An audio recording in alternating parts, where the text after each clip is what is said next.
a hablar, nos faltaba de el citoplasma, que es uno o el último de los componentes que nos faltaban de la célula. Ya vimos ayer la membrana plasmática, hoy vieron al núcleo y nos falta entonces el citoplasma. Los objetivos van a ser entonces mencionar las generalidades y la función del citoplasma. Vamos a mencionar las características y la función del citosol y luego a describir la estructura y la función de los orgánulos o organelos. Aquí ahí que ustedes ven en la imagen son, por ejemplo, este rosadito, este verdecito, estos amarillitos. Cada uno de ellos son organelos que se encuentran en el citoplasma y estos van a tener una función específica e importante para el mantenimiento de la célula, de las funciones, del metabolismo, de la homeostasis de la célula. Entonces, para hablar del citoplasma, vamos a decir que este está compuesto por todos los contenidos celulares presentes entre la membrana plasmática y el núcleo. ¿Qué es lo que abarca? Eso apúntenlo, se los he puesto por eso en amarillito. Abarca el citosol y los orgánulos. Pueden ustedes leer en otros libros que se les pueden llamar organelos. Son sinónimos, quiere decir son palabras que significan lo mismo. Orgánulos o organelos es lo mismo. Entonces, ya vimos al núcleo. Si alguien me recuerda qué hacía el núcleo, cuáles fueron algunas de las funciones que ustedes vieron en la clase anterior que hacía el núcleo. Contiene los cromosomas y es como que orienta a la célula en la ejecución de funciones. Exacto, muy bien. ¿Alguien más que ha entendido de qué hace el núcleo? También contiene información para que los órganos funcionen adecuadamente. Exacto, muy bien. Es decir, es la parte funcional de un órgano o un tejido. Muy bien. ¿Alguien más? Controla la actividad celular. Exacto, muy bien. Muy bien. Entonces se fijan que el núcleo, podríamos decir que quizás es el más relevante de ellos, pero para que el núcleo haga esas funciones va a necesitar de tanto de la membrana plasmática, porque es su barrera para que no cualquiera accese a él, y al mismo tiempo va a necesitar al citoplasma porque esos organelos que van a estar en él le van a permitir poder cumplir esa función, de sintetizar, de programar, de llevar a cabo las funciones de un órgano tejido, de mantener el material genético, es decir, los cromosomas, o sea, nuestra información genética está guardada en cada núcleo de nuestras células. Entonces, eso va a ser el citoplasma. Entonces, va a contener al citosol y a los organelos u orgánulos. ¿Qué es el citosol entonces? Es la porción líquida del citoplasma que va a rodear a los orgánulos o organelos, es decir, que es el que nos va entonces a formar al líquido intracelular. ¿Por qué? Porque adentro de la célula no puede ser algo rígido o que no haya movimiento, porque va a haber transporte, ya vimos, de nutrientes, de iones o de productos de desecho. Entonces se necesita que haya movimiento entre las estructuras que están contenidas adentro de la célula. Entonces el citosol es de consistencia viscosa, no es líquido fluido, sino que es viscoso, contiene sales, bicarbonato, oxígeno, dióxido de carbono y minerales. Es el lugar donde se van a realizar muchas de las reacciones químicas que mantienen las estructuras celulares y van a permitir entonces que se esté dando el crecimiento de la célula. Estas reacciones químicas, les vuelvo a recalcar, van a permitir que la célula esté cumpliendo entonces la función que requiere, que el núcleo esté trabajando y que toda la célula, por ejemplo, esa célula puede ser del sistema nervioso, puede ser del sistema gastrointestinal, puede ser del sistema de la piel, puede ser del sistema cardíaco. Entonces debe de estar funcionando adecuadamente. Para eso necesitamos que todas esas reacciones que se están dando dentro se hagan lo más adecuadamente posible. ¿Cómo va a estar compuesto el citosol? Va a variar dependiendo, o su composición varía en las distintas partes de la célula. Representa alrededor del 55% del volumen total de la célula y en general va a estar compuesto por entre 75 y 90% de agua, porque es la parte líquida del citoplasma. También va a tener solutos disueltos, partículas, sustancias como iones, glucosa, ácidos grasos, aminoácidos, lípidos, proteínas, ATP, porque vamos a tener un organelo que se va a encargar de producir la energía, y también productos de desecho que van a ser eliminados. Entonces, en el citosol vamos a encontrar todo eso, más los organelos u orgánulos que van a estar haciendo o cumpliendo todas esas funciones. Ahora nos vamos con los orgánulos. Los orgánulos u organelos son estructuras celulares o componentes celulares que van a tener una función bien específica, bien especializada para llevar a cabo lo que la célula requiere. Van a tener también formas, no todos van a tener la misma forma y van a tener características también diferentes. Cada tipo de orgánulo representa un compartimento funcional importante donde se van a desarrollar procesos específicos. El número y el tipo de orgánulos, eso se apúntelo también, no va a ser el mismo en todas las células. Va a variar en cada una de las células porque va a depender de la función que ejercen. Por ejemplo, en el sistema nervioso, en las neuronas, vamos a encontrar más tipo o uno de los orgánulos que más tiene la neurona va a ser, por ejemplo, el ribosoma, por la función que está desarrollando. Pero, por ejemplo, en nuestras células del músculo cardíaco van a tener más mitocondrias porque es un órgano, el corazón, que está siempre latiendo, está siempre en movimiento y nunca puede parar. Entonces necesita esos organelos que estén más activos y que estén produciendo más energía. No sé si alguien tiene encendida la cámara, si me hace el favor de revisar que la tengan apagada porque si oigo un poquito de distorsión. Si me hacen el favor. Gracias. Y eso sí que a pesar que cada quien tiene su función específica, todos van a ayudar a mantener la homeostasis de la célula y que ejecute bien las funciones que le corresponden.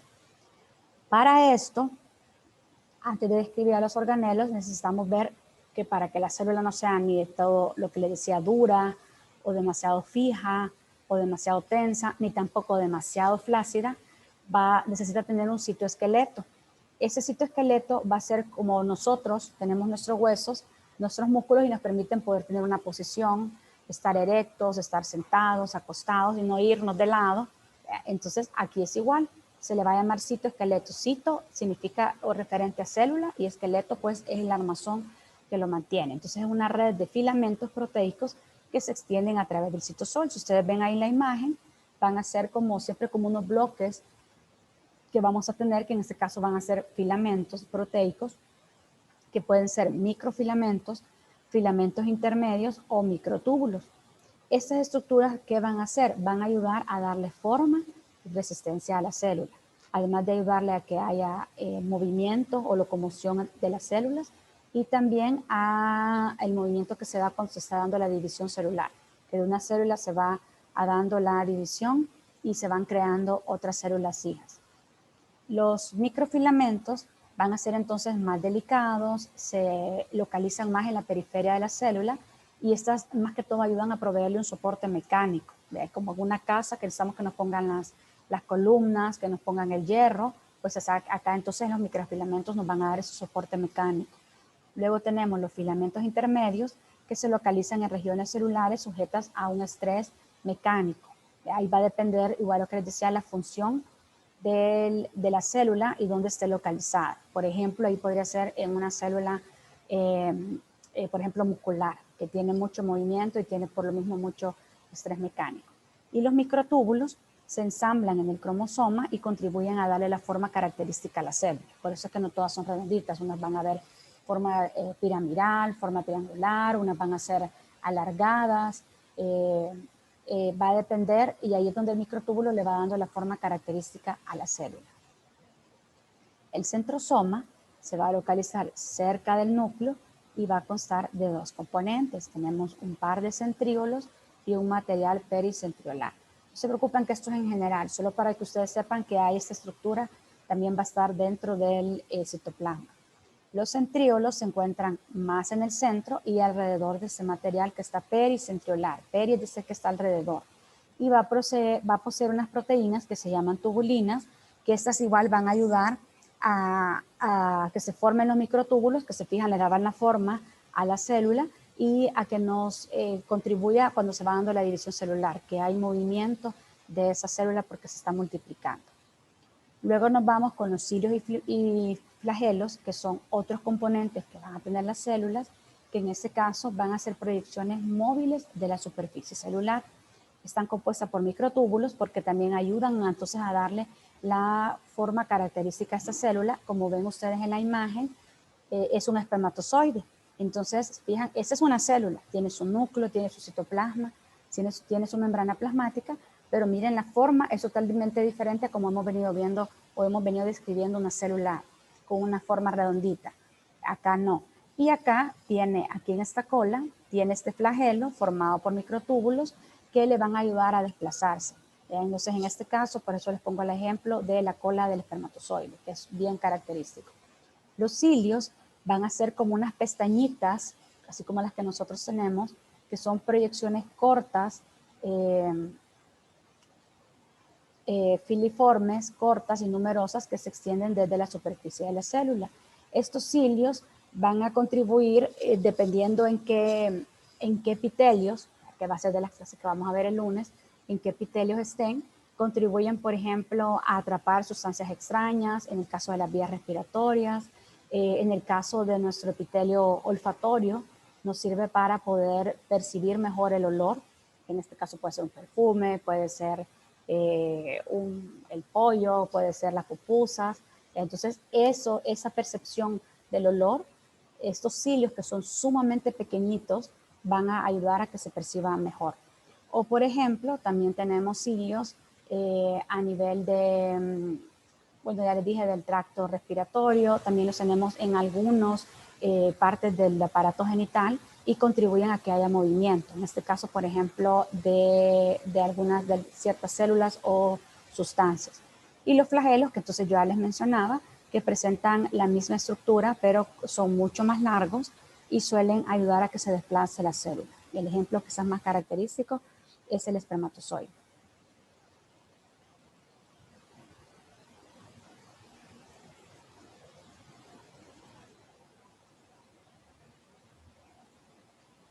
Vamos a hablar entonces, o vamos a ir describiendo ahorita ya los organelos, cuáles van a ser las funciones. Estas apúntenlas también porque estas se las he puesto acá para que vayamos después entendiendo la descripción de cada uno de ellos.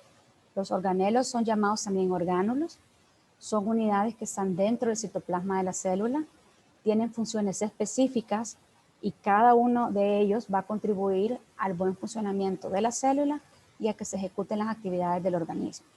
No todos los organelos están presentes en su totalidad en todas las células o en la misma cantidad, en el mismo número.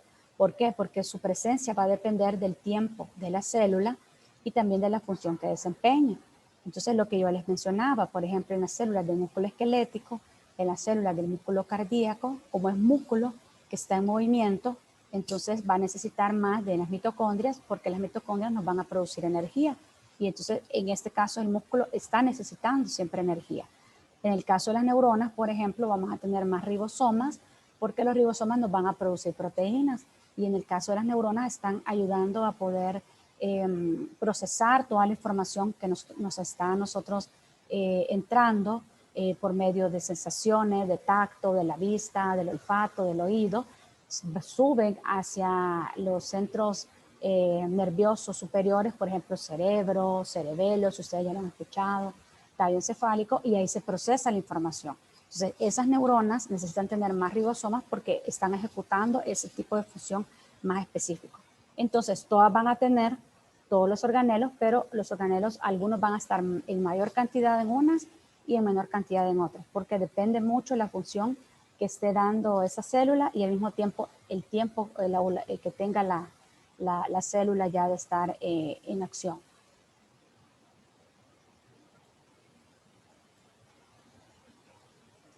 Vamos a hablar entonces primero de los ribosomas.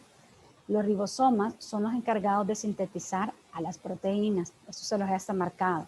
Traten, y ya cuando ustedes vean en su laboratorio, les van a pedir que vean, identifiquen cada uno de los organelos y que al mismo tiempo vean cuál es la función o para qué sirve. Quiere decir esto, para qué sirven ellos. En este caso, van a ser los ribosomas los encargados de sintetizar a las proteínas.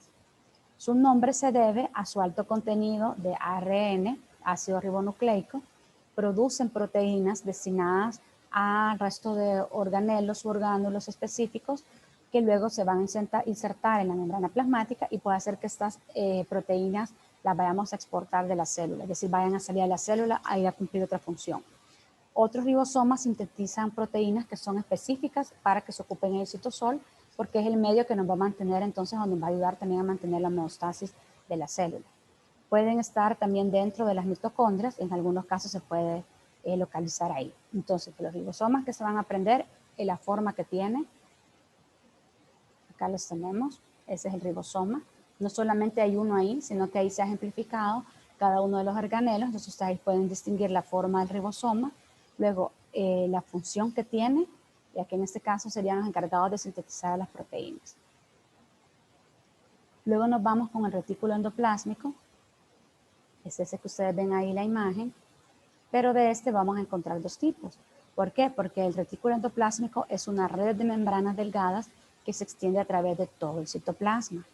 Por su extensión, es un organelo grande que ocupa más de la mitad de las superficies membranosas dentro del citoplasma.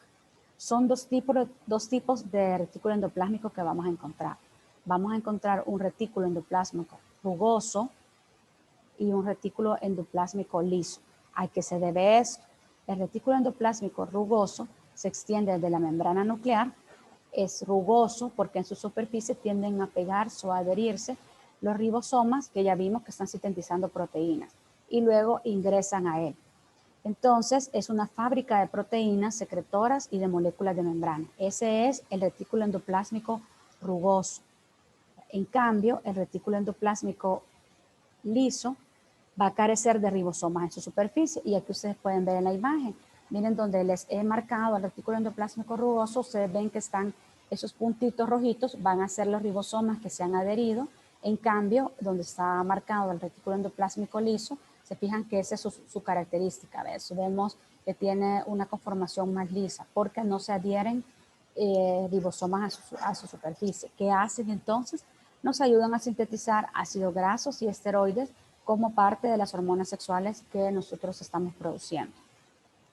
Perdone, una preguntita. Sí. Antes de pasar a la otra. ¿Los ribosomas también se encuentran todos distribuidos así en la demás parte del citoplasma? Sí. Ok, sí. y aquí en este caso entran también en el retículo endoplasmático. En el retículo endoplásmico, algunos se adhieren a él.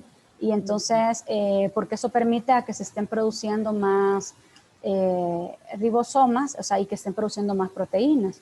Entonces, el retículo endoplásmico, pero el rugoso. Pero puede que haya ribosomas que van a encontrarse fuera de él y siempre van a estar produciendo proteínas. Gracias. Bueno. Luego nos vamos con el aparato de Golgi. Es el orgánulo encargado de transportar las proteínas sintetizadas por el ribosoma unido al retículo endoplásmico rugoso. Entonces se fijan, el ribosoma nos produjo proteínas, el retículo endoplásmico fue como el encargado de mantener o de tener en él adherido a el retículo endoplásmico rugoso, perdón, a los ribosomas y luego va a entrar el aparato de Golgi y ese se va a encargar de transportarlo. Estos van a estar constituidos por cisternas o sacos membranosos, que si ustedes pueden ver aquí el verdecito, se fijan que son como bolsitas, como saquitos, esas son como las cisternas que tiene, hay alrededor de 3 a 20 cisternas y la mayoría de las células tienen varios aparatos de Golgi, son los orgánulos más grandes que tienen las células, entonces no por eso no se van a encontrar 15 o 20 aparatos, sino que van a ser pocos porque su tamaño es grande y la capacidad que tienen cada bolsita va a ser bastante. ¿Cuál es la función de ellos?